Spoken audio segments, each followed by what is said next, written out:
Hello everybody, this is Warrior Dan, and today we're going to be taking a look at The Monster Inside, a free-to-play visual novel game, developed and published by Random Seed Games. You take on the role of a private investigator, approached by a mysterious woman to investigate a string of suspicious murders and disappearances. The Monster Inside takes direct inspiration from the noir genre, a genre that by and large isn't usually explored in video game form, with only a few exceptions.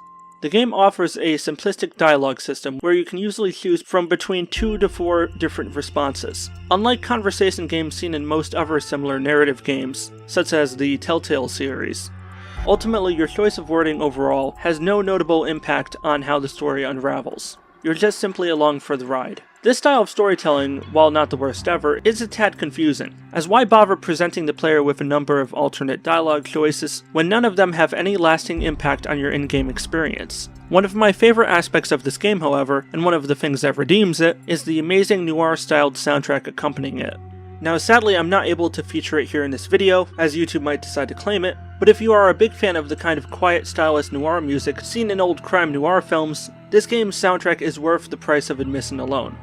Another aspect of the game that is definitely important to the experience is the art style. The Monster Inside features a minimalistic, polygon-based art style.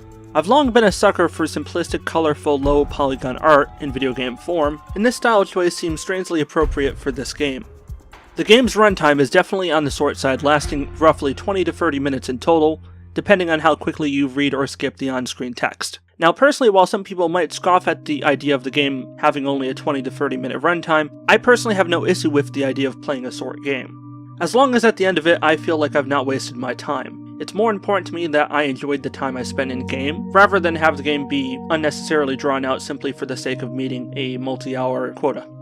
Now there are more than a few issues I have with The Monster Inside. Without revealing too many spoilers, there is a supernatural twist in the game that appears at the very end, an ending that ruins what was, up to that point, a mostly intriguing murder mystery. In a way, The Monster Inside reminds me strongly of LA Noire, the open-world action puzzle game developed by Rockstar Games, also known as the developer of Grand Theft Auto and Red Dead Redemption. I loved LA Noire. It really paid respect to the noir genre it took inspiration from. It offered an interesting story, and it kept me sucked in more hours than I care to admit. However, during the game's final act, the last hour or so of gameplay, the game took a steep dive downhill, with an ending so disappointing and unsatisfying you could have sworn it was written by Michael Bay. The Monster Inside is very similar. It goes from being an intriguing, artsy game, staying true to the genre, to being a dumbed-down supernatural story, with twists so predictable and frankly boring, it insults my intelligence as the player. My final opinion, whoever wrote the ending of The Monster Inside should be trapped in a magic mirror for all eternity, and should be left no form of entertainment but this video game.